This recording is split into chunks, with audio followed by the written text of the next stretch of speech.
بسم اللہ الرحمن الرحیم۔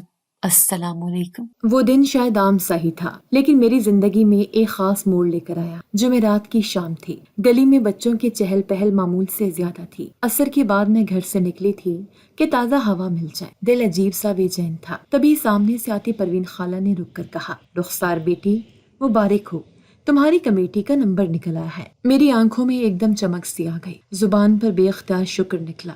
الحمدللہ۔ دل میں پہلا خیال یہی آیا، عمرہ۔ یہ خواب کئی سال سے دل میں پکا ہوا تھا، مگر حالات کبھی سازگار نہ ہوئے۔ کبھی بیٹے کی فیس، کبھی شوہر کا روزگار، کبھی ساس کی طبیعت، اور اب جب کمیٹی نکلی تو ایسا لگا جیسے آسمان سے بلاوا آ گیا ہو۔ گھر لوٹی تو قدموں میں ہوا سی آ گئی تھی۔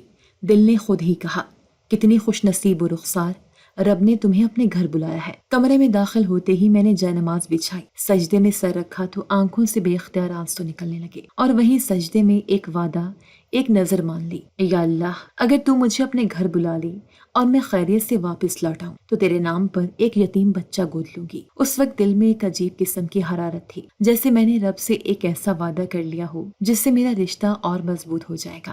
سجدے سے اٹھی تو دل ہلکا اور آنکھیں روشن تھی۔ اگلے دن صبح ہی صبح میں نے سفری تیاری شروع کر دی۔ شوہر عامر نے حسب معمول خاموشی اختیار کی۔ وہ زیادہ باتوں میں نہیں پڑتا تھا، بس ایک بار کہہ دیا، ٹھیک ہے تمہاری مرضی۔ اس دوران نند فائزہ کے گھر سے خبر آئی کہ اس کا بیٹا بلال سڑک حادثے کا شکار ہو گیا ہے۔ حالت تشویشناک تھی، فوری آپریشن درکار تھا، مگر اسپتال نے 2 لاکھ روپے جمع کرنے کی شرط رکھی تھی۔ فائزہ نے سب سے پہلے اپنے بھائی یعنی میرے شوہر سے رابطہ کیا۔ عامر کا جواب حسب توقع تھا، رخسار کے پیسے عمرہ کے لیے رکھے ہیں، میرے پاس کچھ نہیں۔ میں کچن میں کھڑی تھی جب فائزہ کی آواز فون پر بلند ہوئی، بھابی اللہ کے واسطے، یہ وقت عبادت سے بڑھ کر ضرورت کا ہے۔ میری انگلیوں میں چاقو تھا، مگر دل میں ایک عجیب سا سوال جاگا، کیا عبادت صرف رب کے گھر جانا ہے یا کسی کو زندگی دینا بھی عبادت ہے؟ پروین خالہ فائزہ کے ساتھ شام کو آئیں تو ان کی آنکھوں میں نمی تھی۔ بیٹا فائزہ بہت پریشان ہے، بلال کی حالت خراب ہے، صرف 1 دن کی مہلت ہے، ڈاکٹر نے دی ہے۔ وہ ایک بیوہ عورت، کہاں سے اتنے پیسے لائے؟ میں نے نظریں جھکا لی۔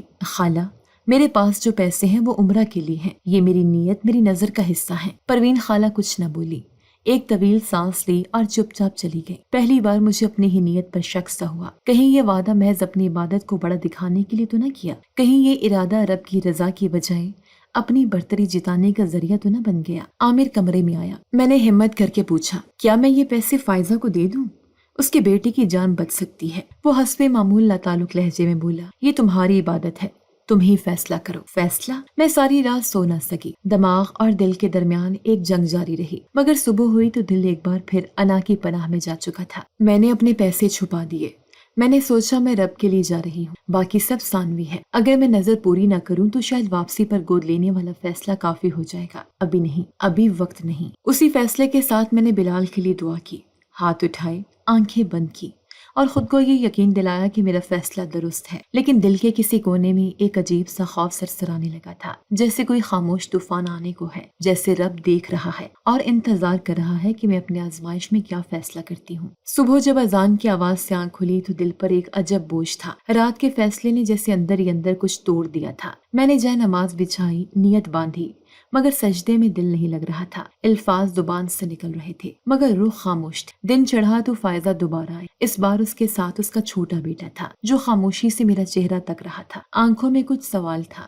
کچھ امید، شاید یہ جاننے کی کوشش کہ کیا میں اس کے بھائی کے لیے کچھ کر پاؤں گی۔ فائزہ کی آنکھیں سوجی ہوئی تھی، آواز بھاری، بھابی بس 1 دن ہے، ڈاکٹر کہہ رہے ہیں کہ اگر آپریشن نہ ہوا تو بلال۔ وہ بات مکمل نہ کر سکی، آنسو حلق میں رک گئے۔ میں نے نظریں چرائیں، سانس لی اور بس اتنا کہا، فائزہ میرے پاس جو پیسے ہیں وہ عمرے کے لیے رکھے ہیں، میں وعدہ کر چکی ہوں۔ اس نے کچھ لمحے میری طرف دیکھا جیسے کوئی آئینہ ہو اور میں اس میں اپنا جھوٹا چہرہ دیکھ رہی ہوں، پھر وہ اٹھی، بیٹے کا ہاتھ پکڑا اور دروازے کی طرف بڑھ گئی، جاتے جاتے کہا، اچھا بھابی دعا ضرور کیجیے گا۔ دروازہ بند ہوا تو کمرے میں ایک لمحے کو خاموشی چھا گئی۔ میں نے خود کو مصروف رکھنے کے لیے سامان باندھنا شروع کیا، سفری بیگ، احرام کا جوڑا، جے نماز، زمزم کا خالی بوتل، تسبیح اور نظر کا ذکر، سب کچھ ترتیب سے رکھا مگر دل بے ترتیب تھا۔ عامر دوپہر کو گھر آیا، اس نے میرا چہرہ دیکھا اور پوچھا نہیں، جیسے وہ جانتا تھا کہ میں نے کیا فیصلہ کیا ہوگا۔ فائزہ آئی تھی؟ ہاں۔ کیا کہا؟ کچھ نہیں، وہ واپس گئی۔ عامر نے صرف سر ہلایا اور اپنے کمرے میں چلا گیا۔ کتنی عجیب بات ہے، شادی کو 15 برس ہو چکے تھے مگر ہم دونوں کے درمیان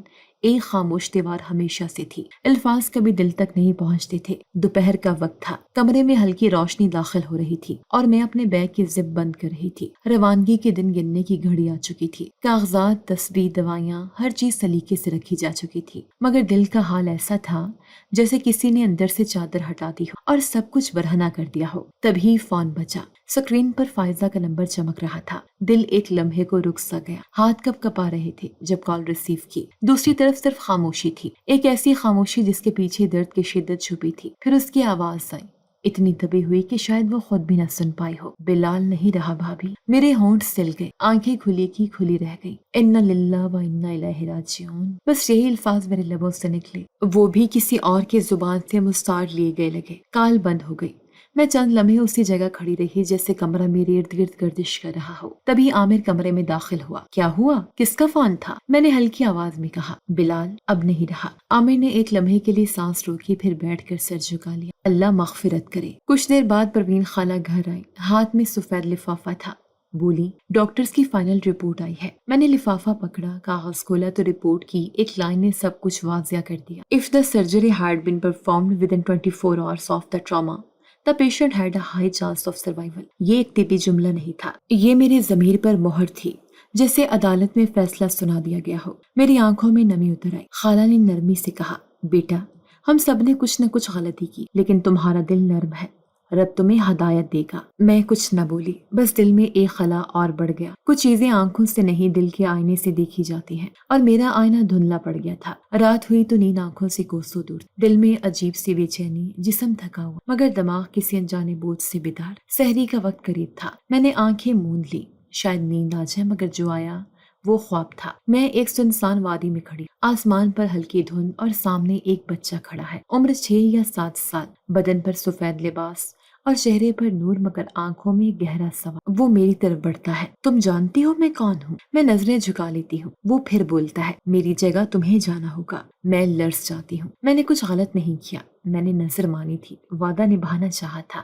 وہ مسکراتا ہے مگر وہ مسکراہٹ زخم جیسی چبھتی ہے۔ نظر؟ تم نے جو مانگا اس پر عمل کب کیا؟ زندگی کا سودا رب سے کیسے کر لیا؟ عبادت میں انا ملا دی اور سوچا رب خاموش رہے گا؟ میری آنکھوں سے آنسو بہنے لگے تھے۔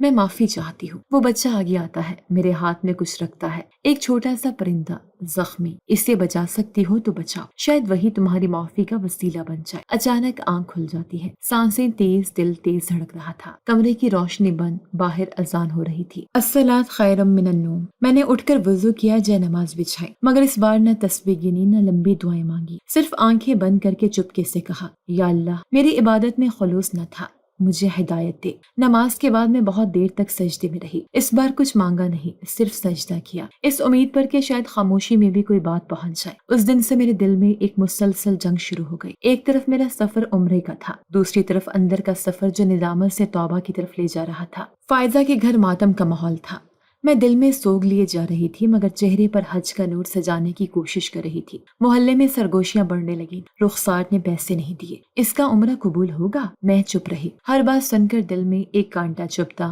مگر زبان پر تالا لگا رہا، جیسے بولنے کا حق چھین لیا گیا ہو۔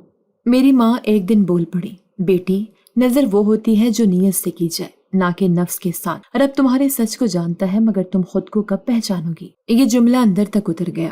میرے سامنے اب 2 راستے تھے، ایک وہ جو ظاہری عبادت کا تھا اور دوسرا وہ جو سچائی، ندامت اور معافی کا۔ میں نے فیصلہ کیا کہ میں ابھی جا کر کعبہ دیکھوں گی، مگر دل کا دروازہ کھول کر مجھے لگنے لگا تھا کہ اصل عمرہ وہ نہیں جس میں طواف مکمل ہو، بلکہ وہ ہے جس میں نفس کا غرور ٹوٹ جائے۔ اور میری اصل آزمائش ابھی شروع ہوئی تھی۔ ایئرپورٹ کی رونق، بلند اعلانات اور زائرین کی دعاؤں سے لبریز فضا میں کچھ ایسا تھا جو دل کو قابو میں نہیں رہنے دے رہا تھا۔ جیسے جیسے طیارے کے قریب آ رہی تھی، کوئی اندیکھا ہاتھ میرے دل پر دستک دے رہا تھا۔ بلال کا چہرہ، خواب والا بچہ اور سجدے میں کی گئی نظر، سب بار بار نگاہوں کے سامنے آ رہے تھے۔ عامر نے کہا، پریشان لگ رہی ہو۔ میں نے مسکرا کر انکار میں سر ہلایا، حالانکہ دل کا موسم بدل چکا تھا، زبان پر شکر، دل میں شرمندگی۔ بورڈنگ کے بعد ہم روانہ ہوئے، طیارے کی کھڑکی سے نیچے بکھرا ہوا شہر، بادلوں کے بیچ چھپا چھپا ہوا مجھے کچھ یاد دلا رہا تھا۔ وہ رات جب بلال کے لیے مدد مانگی گئی تھی اور میں نے دل کے دروازے بند رکھے تھے۔ جدہ پہنچ کر ہم بس میں سوار ہوئے جو ہمیں مکہ لے جا رہی تھی۔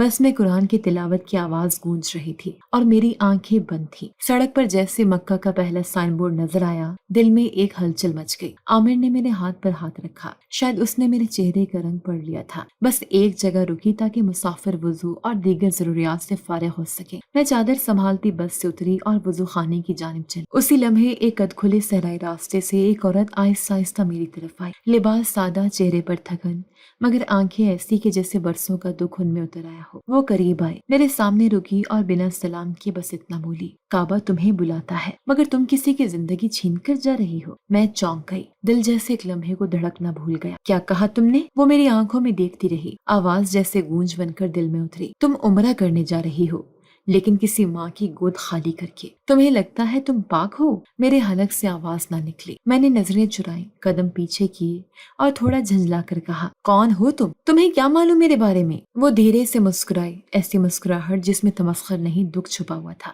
میں وہ ہوں جو ہر ماں کی چیخ سنتی ہے، ہر بچے کی خاموشی محسوس کرتی ہے۔ تم نے اگر سچ سننا نہ چاہا تو اب یہ سچ تمہارے ہر سجدے میں گونجے گا۔ میں نے اسے پاگل سمجھا۔ میں مڑی اور تیزی سے واپس چلنے لگی، جیسے وہ آواز میرے پیچھے تعاقب کر رہی ہو۔ دل زور زور سے دھڑک رہا تھا۔ میں وضو کیے بغیر بس میں آ کر بیٹھ گئی، چہرہ پسینے سے تر، دل خوف سے لبریز۔ عامر نے پوچھا، ٹھیک ہو؟ میں نے اس بات میں سر ہلا دیا، مگر دل میں ایک شور تھا۔ بیت اللہ کی پہلی جھلک، وہ لمحہ جس کے لیے ہزاروں دعائیں، ان گنت سجدے اور برسوں کی تڑپ اکٹھی ہوئی تھی، بالآخر میری آنکھوں کے سامنے آ گیا۔ ہر قدم کے ساتھ دل کی دھڑکن تیز ہوتی جا رہی تھی، میرا وجود کپکپاتا اور آنکھوں میں نمی گہری ہوتی جا رہی تھی۔ مجھے یاد ہے میں عامر کے ساتھ حرم میں داخل ہوئی اور جیسے ہی کعبہ نظر آیا میرے لب تھر تھرا، آنکھوں سے آنسو بہنے لگے اور ایک عجیب سی کپکپی نے پورے جسم کو جکڑ لی۔ میں نے لبوں کو جنبش دینے کی کوشش کی، لبیک اللہم لبیک، مگر لفظ حلق میں کہیں پھنس گئے، جیسے کسی نے میرے حلق پر تالا لگا دیا ہو۔ اچانک گھٹن سی محسوس ہوئی، قدم لڑکھڑائے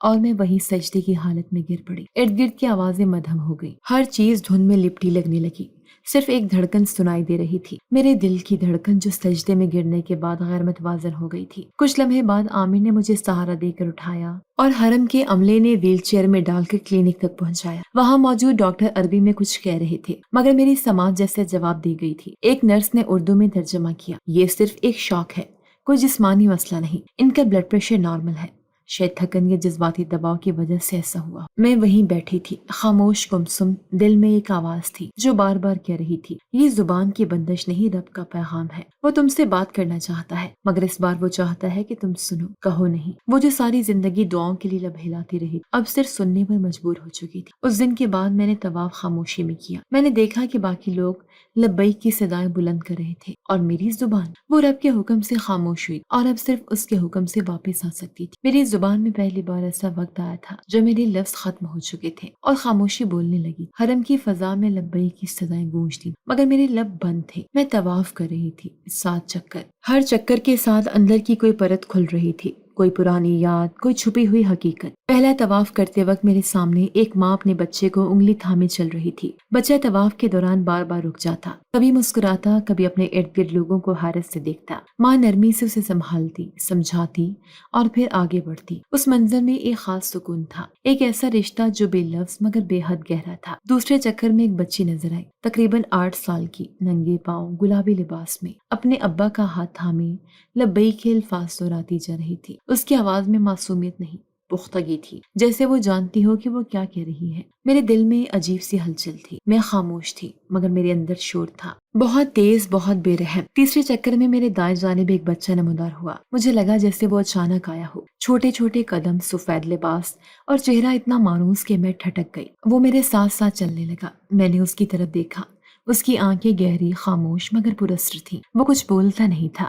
مگر ہر چکر میں اس کا ساتھ میرا وجود بڑھتا جا رہا تھا۔ میں چاہتی تھی اسے نظر انداز کروں مگر وہ ہر زاویے سے میرے سامنے آ جاتا، کبھی بائیں طرف، کبھی پیچھے، کبھی بالکل میرے ساتھ۔ چوتھے چکر میں میرے قدم لڑکھڑانے لگے، دل کی دھڑکن معمول سے تیز، سانسیں بے ترتیب۔ وہ بچہ میری طرف دیکھ کر مسکرایا، ایک ایسی مسکراہٹ جس میں طنز نہیں درد تھا۔ 5ویں چکر میں میرے دل نے چیخنا چاہا، یا اللہ یہ کون ہے، کیوں میرا پیچھا نہیں چھوڑتا؟ مگر میری زبان تو خاموش تھی۔ 6ٹھے چکر میں وہ بچہ رک گیا، میں نے بھی قدم روک لیے۔ وہ میری آنکھوں میں آنکھیں ڈال کر دیکھنے لگا، اور جیسے کسی نے میرے دل میں پھونک مار دی ہو۔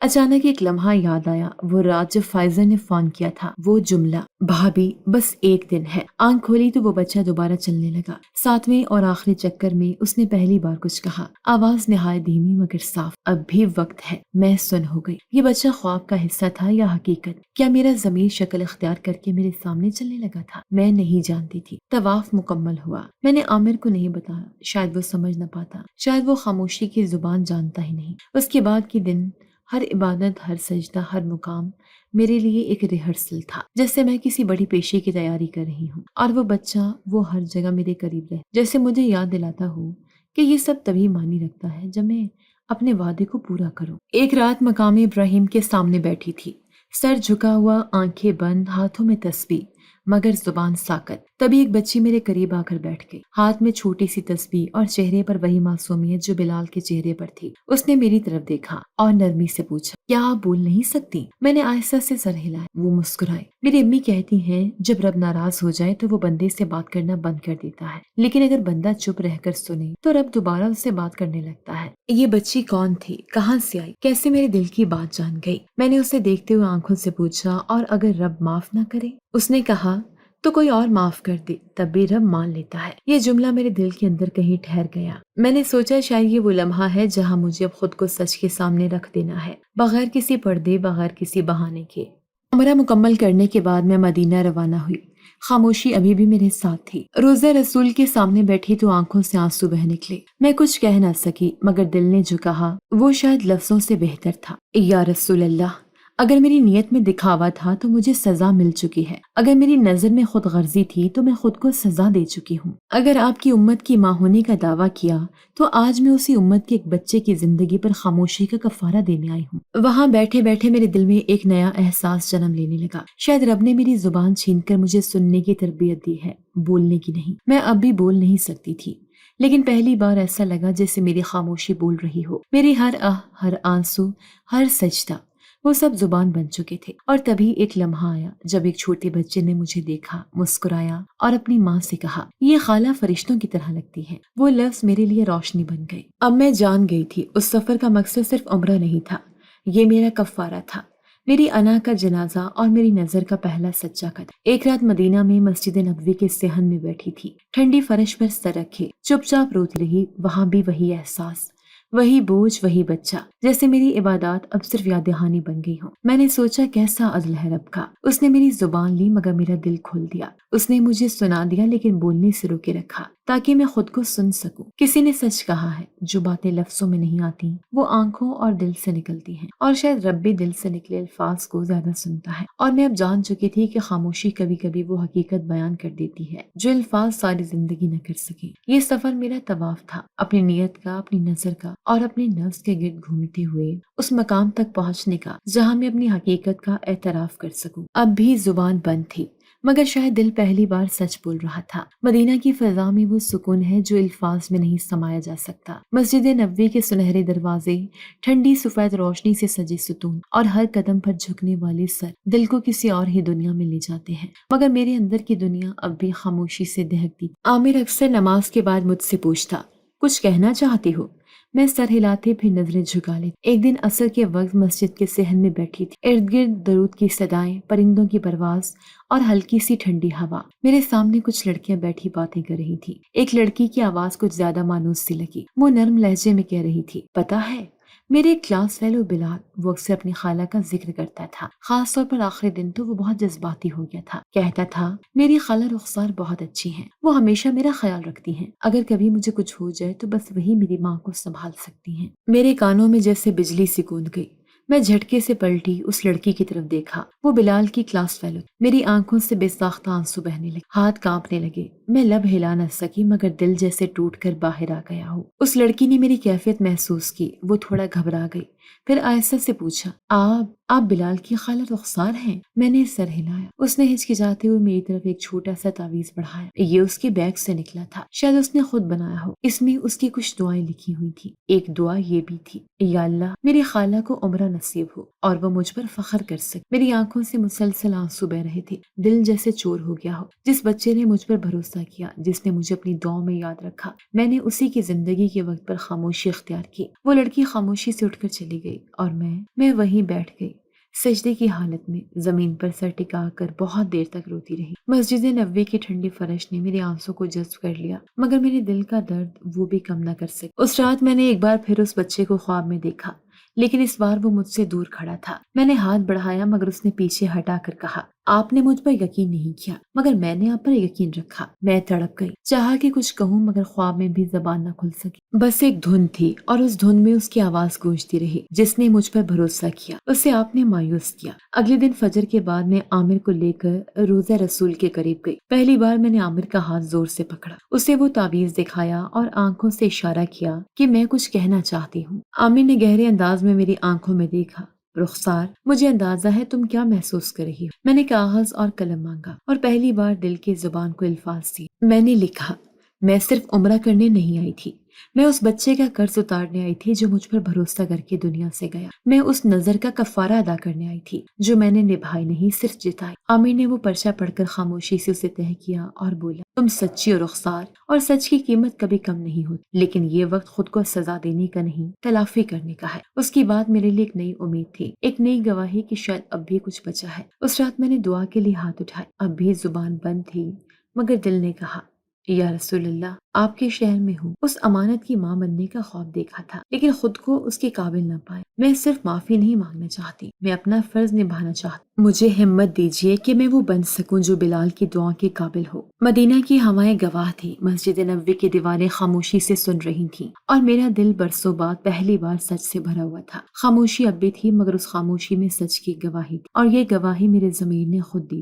واپسی کا سفر ہمیشہ تھکن بھرا ہوتا ہے، لیکن جب دل بھی تھک چکا ہو تو فاصلے اور زیادہ بوجھل لگنے لگتے ہیں۔ مدینہ سے جدہ اور پھر جدہ سے وطن کی سرزمین تک کا راستہ میرے لیے صدیوں کا فاصلہ بن چکا تھا۔ ایئرپورٹ پر جب قدم رکھا تو دل نے دعا مانگی، یا اللہ، جو پیچھے چھوڑ آئی ہوں اس کا حساب دے چکی ہوں، اب جو آگے ہے اس کا راستہ آسان کر دے۔ مگر جیسے ہی محلے کی گلی میں داخل ہوئی، آنکھوں نے جو دیکھا وہ دل کے تخمینوں سے زیادہ سخت۔ دروازے بند تھے، کھڑکیاں آدھی کھلیں اور چہروں پر ایک عجیب سی اجنبیت چھپی ہوئی۔ جس گلی میں بچے سلام کرتے، بزرگ دعائیں دیتے، وہاں آج خاموشی چھائی ہوئی تھی۔ دروازہ کھولا، اندر داخل ہوئی۔ عامر نے سامان ایک طرف رکھا اور دوسرے کمرے میں چلا گیا۔ گھر میں وہ مانوس خوشبو تک اجنبی لگنے لگی تھی۔ پہلا جھٹکا تب لگا جب محلے کی ایک خاتون ہمارے گھر آئیں اور بتایا، بیٹی، تمہاری غیر موجودگی میں فائزہ کا بھی انتقال ہو گیا۔ دل کا دورہ پڑا، صدمہ برداشت نہ کر سکی۔ چھوٹا بیٹا پہلے یتیم تھا، اب ماں کی ممتا سے بھی محروم ہو گیا۔ میرے قدموں تلے زمین نکل گئی،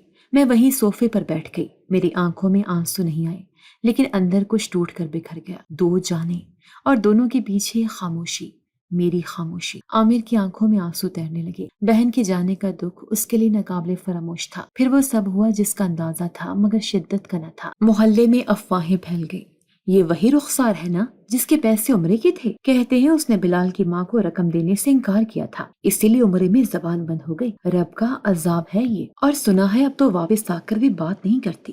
شاید اب بھی وہی غرور باقی ہے۔ میری سماعت ہر آواز سن رہی تھی اور ضمیر ہر جملے پر کانپ رہا تھا۔ زبان تو ویسے بھی خاموش تھی، پر اب تو آنکھوں سے بھی صفائی نہ دی جا سکتی تھی۔ میں نے عمرہ سے واپسی پر اپنے دل کی تسلی کے لیے حلوہ بنوایا اور اسے محلے کے گھروں میں تقسیم کروا دیا۔ اسی شام محلے کی ایک عورت آئی، اس نے جھجکتے ہوئے کہا، باجی، ہمیں معاف کرنا، لیکن ہمارے گھر کے بچے اب آپ کے ہاتھ کا کچھ نہیں کھاتے، بس لوگ باتیں کرتے ہیں، ہمیں بچنا پڑتا ہے نا۔ یہ وہ لمحہ تھا جب میں نے خود کو آئینے میں دیکھا، صرف چہرہ نہیں، اپنا باطن بھی، اور مجھے لگا جو سزا میں نے اپنے نفس کو دینی تھی وہ رب نے میرے حالات کے ذریعے دینا شروع کر دی ہے۔ عامر اب بہت کم بات کرتا، اپنا زیادہ تر وقت گھر سے باہر گزارتا تھا۔ شاید وہ بھی مجھے اپنی بہن اور بھانجے کی موت کا قصوروار سمجھتا تھا۔ ایک رات دیر سے آیا، چہرے پر سختی، آنکھوں میں بیزاری۔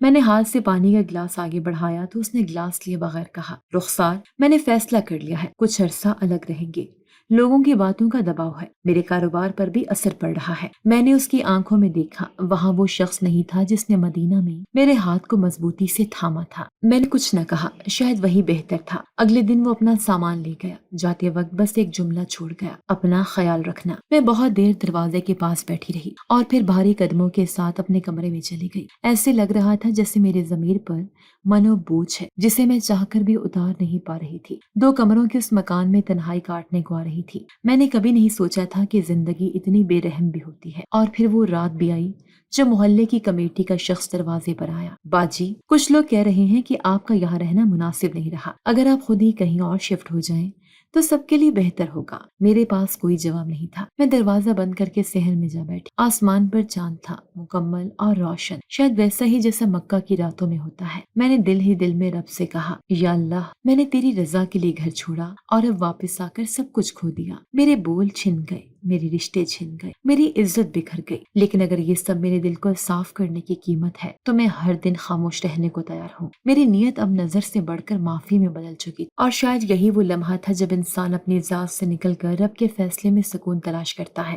اس دن سورج ذرا دیر سے چمکا اور میرے دل میں عجیب سی بے چینی تھی۔ گھر میں سکوت تھا، لیکن میری چھٹے حص جیسے چیخ چیخ کر کسی طوفان کی خبر دے رہی تھی۔ کیا میری خاموشی اتنی گہری ہو چکی تھی کہ اس کا دکھ بھی اس میں گم ہو گیا تھا؟ میں نے کمرے کے در و دیوار کو دیکھا، نعمان کا بستر، اس کی کتابیں، اس کی خوشبو، اور پھر میں سجدے میں گر گئی۔ یا اللہ، اگر یہ سزا ہے تو میں قبول کرتی ہوں۔ صبح آنکھ کھلی تو آنکھوں میں نمی اور دل میں صرف ایک جملہ گونج رہا تھا، کیا یہی انصاف ہے؟ میں نے عمر بھر دوسروں کے لیے فیصلے کیے، دل میں تولا، نیت میں پرکھا اور عمل میں تاخیر کی، اور اب جب رب نے میرے ہی وجود کو سوال بنا کر میرے سامنے کھڑا کر دیا تو میرے پاس کوئی جواب نہ تھا۔ محلے کی عورتیں اب اور بھی کھل کر باتیں کرنے لگی کہ اب تو اس کا شوہر بھی اسے چھوڑ گیا ہے، یہ عورت واقعی منحوس ہے، کسی کی بد دعا ہے یہ۔ مجھ سے لوگوں کی باتیں برداشت نہیں ہو رہی تھی۔ میں نے کئی مرتبہ عامر کے نمبر پر کال ملائی، لیکن اس کا نمبر مسلسل بند جا رہا تھا، شاید وہ بھی لوگوں کی نظروں سے تنگ آ کر کہیں دور چلا گیا تھا۔ کمرے کی دیوار پر اس کی ایک تصویر،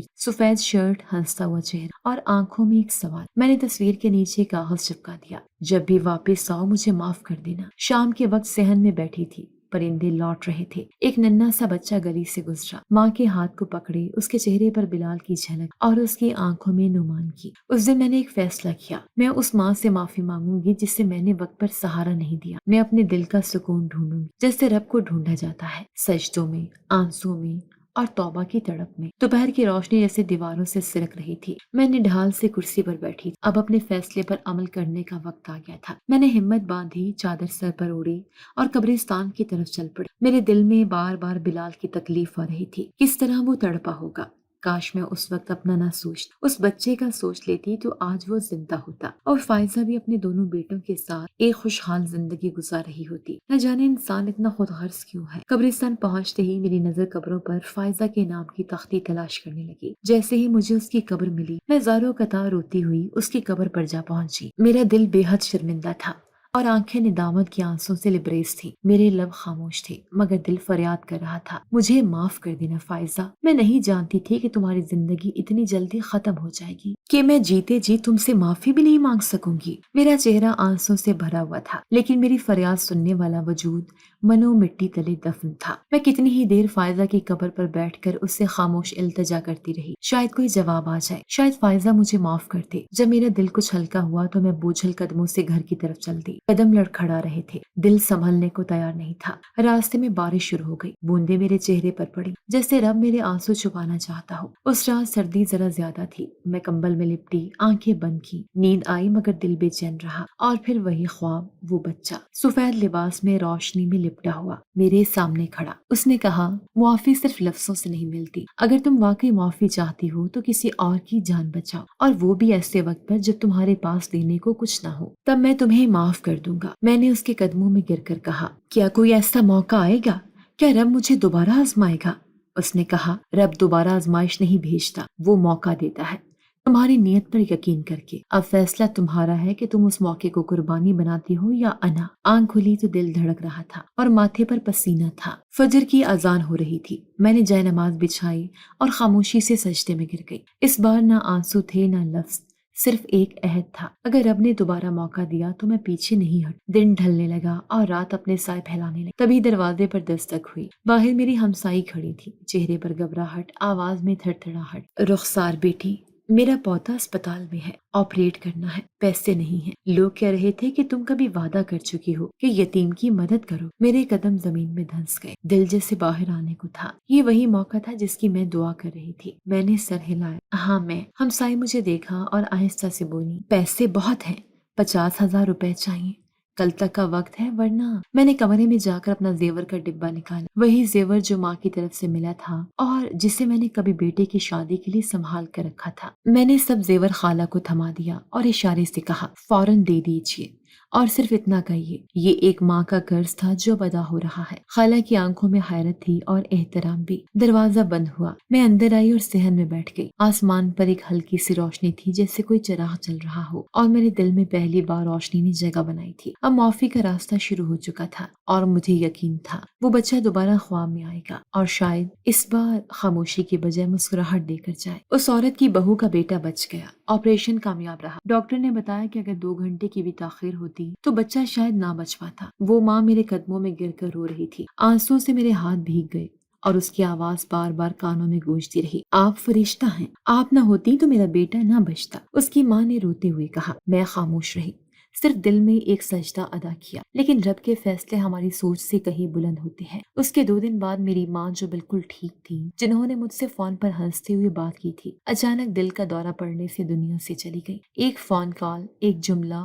اور میری زندگی کا سب سے مضبوط ستون زمین بوس ہو گئی۔ رخسار آپا نہیں رہی۔ میرے ہاتھ سے موبائل گر گیا، میں وہیں فرش پر بیٹھ گئی اور صحن کی دیوار کو تکتے تکتے نہ جانے کتنی دیر گزاری۔ آنکھوں سے آنسو نہیں نکل رہے تھے، صرف دل کے اندر جیسے سیلاب ٹوٹا تھا۔ جنازے کے وقت میں نے ماں کے چہرے کو دیکھا، پرسکون، خاموش اور ہلکی سی مسکراہٹ، جیسے انہوں نے اپنا فرض ادا کر دیا ہو، جیسے وہ جان گئی ہوں کہ ان کی بیٹی نے آخرکار قربانی سیکھ لی ہے۔ میں نے ان کی پیشانی پر بوسہ دیا اور دل ہی دل میں کہا، امی، شاید رب نے میری نظر قبول کر لی، لیکن قیمت بہت بڑی تھی۔ تدفین کے بعد میں وہیں قبر کے پاس بیٹھی رہی۔ شام کا وقت تھا، مغرب کی اذان بلند ہو رہی تھی اور میں نے پہلی بار ماں کے بغیر خود کو تنہا محسوس۔ اس رات میں سو نہ سکی، بستر پر لیٹی آنکھیں چھت کو تکتی رہیں اور دل میں صرف ایک سوال تھا، یا اللہ، کیا یہ تیری رضا کی نشانی تھی یا ابھی بھی میرا امتحان باقی ہے؟ اماں کے ختم کے بعد میں اپنے گھر واپس آ۔ صبح سورج نکلا مگر میرے گھر میں اندھیرا تھا۔ اسی دن ایک خط آیا عدالت کی طرف سے، محلے کی شکایت پر مبنی قانونی نوٹس کہ رخسار بی بی کے قیام سے محلے کے افراد کو ذہنی اذیت پہنچتی ہے اور ان کے طرز عمل سے اجتماعی سکون متاثر ہوا ہے۔ میں نے وہ نوٹس پڑھا اور ہنسی اور آنسو ایک ساتھ آنکھوں میں آ گئے۔ قربانی کا موسم تھا اور میں ہی وہ بکرا بن چکی تھی جو ہر طرف سے کاٹا جا رہا تھا۔ ہر الزام، ہر تانا، ہر محرومی، سب گویا میرے اندر ترازو بن کر لٹکنے لگے تھے۔ عدالت نے سماعت مقرر کی اور عارضی طور پر مجھے یہ مکان خالی کرنے کی ہدایت دی گئی۔ میں نے کسی وکیل کو نہیں بلایا، نہ کسی سے شکوہ کیا، نہ احتجاج کیا، بس چپ چاپ سامان باندھنے لگی۔ میں نے پھر سے عامر کا نمبر ملایا اور میری خوش قسمتی تھی کہ آج عامر کا نمبر مل گیا اور وہ گھر واپس آ گیا۔ اس کا چہرہ وہی پرانا تھا، جذبات سے خالی، مگر اب اس میں ایک جھجک تھی، ایک شرمندگی۔ میں چاہتا تھا تمہیں بچاؤں لیکن خود ڈر گیا۔ لوگ بہت ظالم ہیں رخسار اور میں بہت کمزور ہوں۔ میں نے نرمی اس کے ہاتھ کو تھام، نظریں اس کی طرف اٹھائیں اور دل ہی دل میں معاف کر دیا۔ میری زبان تو اب بھی خاموش تھی مگر شاید میرے دل کی زبان وہ پڑھ چکا تھا۔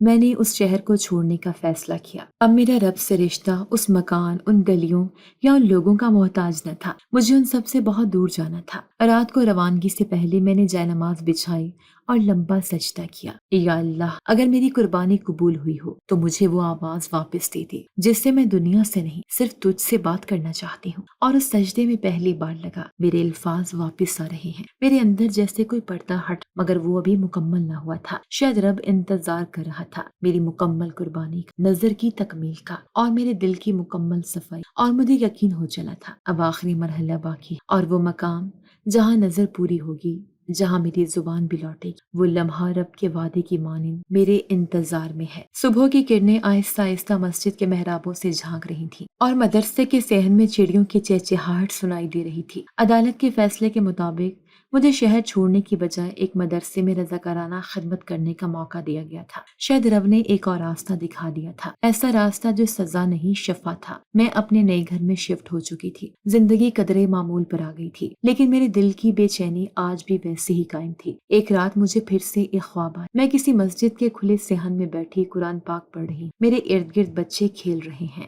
سب بچے اپنے کھیل میں مگن ہیں۔ میں قرآن پاک بند کر کے بچوں کی طرف دیکھنے لگی کہ میری نظر اپنے سامنے کھڑی ایک بچے پر پڑی۔ سفید لباس میں ملبوس یہ بچہ وہی تھا جو اکثر میرے خواب میں آیا کرتا تھا۔ اس نے مجھے مسکرا کر دیکھا۔ السلام علیکم، آپ رخسار ہیں نا؟ میرے جسم میں جیسے کرنٹ سا دوڑ گیا، میں نے سر ہلایا۔ وہ بچہ میری گود میں بیٹھ گیا اور آہستہ سے کہا، آپ نے نظر پوری کرتی ہے، ابا پاک ہو۔ میرے آنسو بہنے لگے، میں نے اس کے چہرے کو دیکھا، وہی سکون۔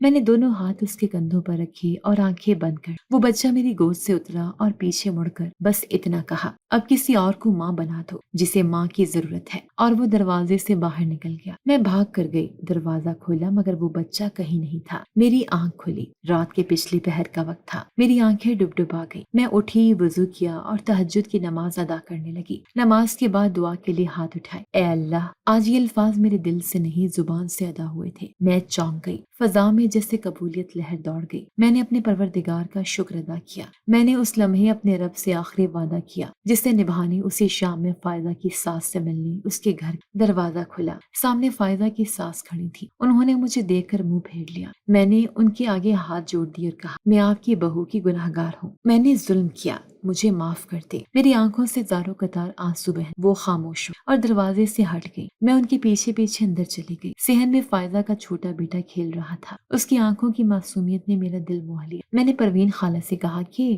میں آپ سے کچھ مانگنے آئی ہوں۔ انہوں نے سوالیہ نظروں سے میری جانب دیکھ، فائزہ کا بیٹا میری جھولی میں ڈال دے۔ پروین خالہ ٹھٹ۔ میں نے اپنی بات جاری رکھی، میری نظر مکمل نہیں ہوئی۔ خالہ، میں اس بچے کو گود لینا چاہتی ہوں، قانونی طور پر، مکمل ذمہ داری کے ساتھ۔ میں تم سے یہ بچہ نہیں چھیننا چاہتی، بس اسے اپنی گود دینا چاہتی ہوں، اپنا نام دینا چاہتی ہوں، تاکہ میرا رب گواہ بنے کہ میں نے اپنا وعدہ پورا کیا اور میری غلطیوں کا ازالہ ہو سکے۔ میں اپنے گناہوں کا کفارہ ادا کرنا چاہتی ہوں، جو اسی صورت میں ممکن ہے۔ مجھے میری عبادتوں کا صلہ اور میرے دل کا سکون دی دے۔ پروین خالہ کی آنکھوں میں پانی اتر آیا، وہ میرے ایک گلے لگ گئی اور میرے آنسو صاف کرتے ہوئے بس اتنا بولی کہ اللہ تمہاری اس نیکی کو قبول کرے۔ کچھ ہفتوں بعد کاغذی کارروائی مکمل ہو گئی۔ فائزہ کا چھوٹا بیٹا جو کہ 7 سال کا تھا قانونی طور پر میری گود میں آ گیا۔ عامر کا سرد رویہ بھی آہستہ آہستہ ٹھیک ہونے لگا تھا۔ اس دن جائے نماز پر بیٹھ کر میں نے اللہ کا شکر ادا کیا، ہاتھ اٹھائے، آنکھیں بند کی اور پوری آواز سے کہا، یا اللہ، اب میں تیرے در پر خالی ہاتھ نہیں آئی۔ میں نے اپنی انا، اپنی خاموشی، اپنا غرور سب تیرے قدموں میں رکھ دیا ہے۔ دل ہلکا ہو چکا تھا، زبان رواں تھی اور زندگی کی راہیں صاف۔ کہانی ختم ہو چکی تھی، لیکن ایک سبق باقی تھا۔ زندگی ہمیشہ ان پر رحم کرتی ہے جو وقت پر اپنی غلطیوں کا مداوع کرتے ہیں۔